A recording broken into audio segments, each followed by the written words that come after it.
$94 million contract has been paid by Malaysia to purchase an air defense missile system from South Korea, making this deal a historic milestone for South Korea itself. Meanwhile, in another part of the world, Greece is planning to replace their US-made transport fleet with a cheaper, but definitely not cheap quality, transport aircraft built by Brazil. Let's break down these two interesting pieces of news one by one, starting with Malaysia. Kuala Lumpur's decision to mate a cutting-edge South Korean missile system with a Turkish-designed warship platform is a brilliant geopolitical and technical move.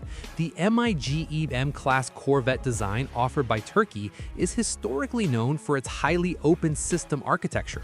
In previous orders from other countries, MIGEM-class ships have always used a combination of standard weapon systems and sensors from the United States or Europe. However, successfully integrating South Korean weapon subsystems into the MIGEM family specifically for this Malaysian variant is undeniable proof that the purchasing nation now holds full control. They can choose the most precise technical specifications that fit their defense budget and the specific threat profile lurking in their own waters.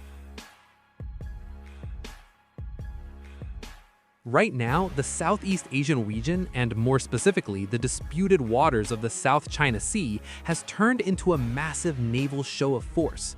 Foreign Coast Guard vessels and military fleets continue to put very real pressure on the borders of Malaysia's exclusive economic zone. In a high-pressure scenario like that, every warship needs layered fleet air defense with absolute reliability, and Malaysia chose South Korea's tech.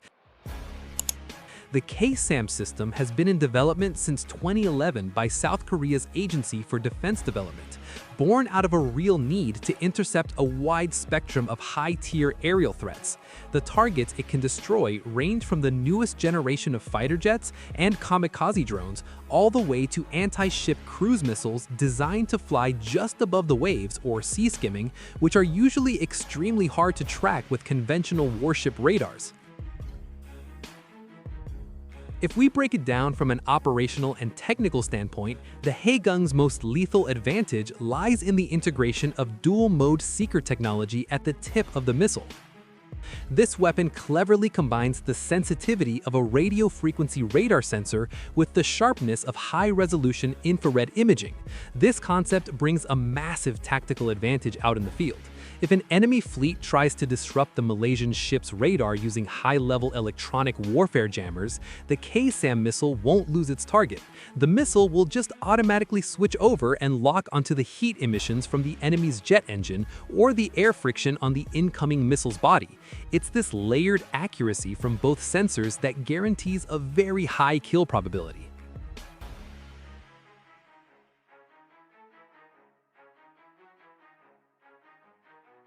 For LIG Defense and Aerospace itself, this $94 million contract isn't just about the financial gain, it's also a stepping stone to break into the highly lucrative Southeast Asian maritime market, especially after their massive success selling the Cheongung-II medium-range air defense system to the Middle East.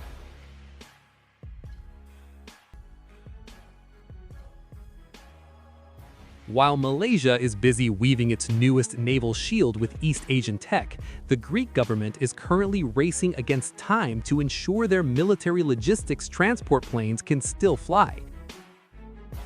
It would be pretty ironic for an archipelagic nation not to have an active military airlift fleet, especially considering they currently have about 20 C-130H Hercules tactical transport planes that started arriving back in the mid-70s, and they are rapidly reaching the end of their service life. There are even rumors in the media reporting that right now, only about 4 to 7 of these planes are still airworthy. With their operational readiness dropping drastically to an all-time low in their history, these aging transport planes are no longer efficient in terms of operations or safety.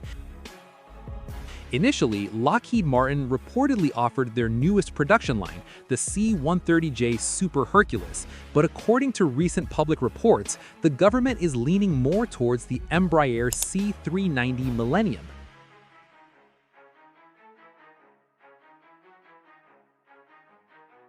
Fundamentally different from the Hercules family, which still relies on traditional propeller tech, the C-390 is powered by a pair of highly robust IAE V2500 turbofan jet engines.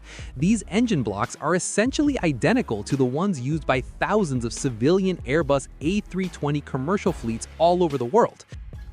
The advantage of this technical decision is absolutely massive for the buyer. Spare engine parts are abundant and cheap in the commercial civilian market. This automatically drives down the aircraft's total lifecycle costs significantly from day one, while also shortening the maintenance downtime when the plane is in the hangar.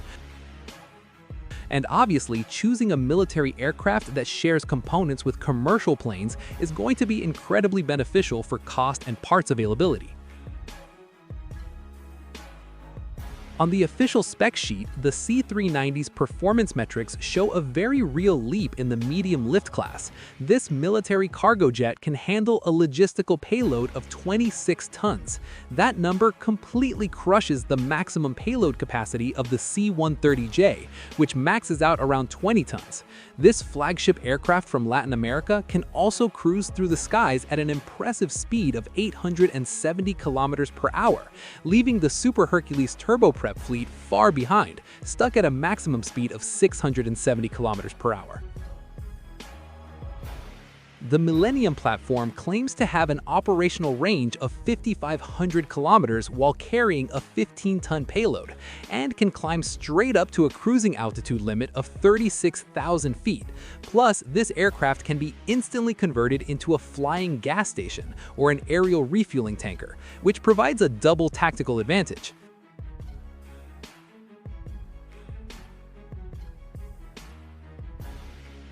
As a critical wrap-up to all of this, we are looking at two massive deals with fantastic price tags. Malaysia has decided to combine Turkish and South Korean technology for their naval strength. Meanwhile, Greece has rejected the American offer to replace their aging Hercules fleet, turning down the new Hercules in favor of a multi-role transport aircraft built by Brazil. So what do you think about the news above? Let me know in the comments.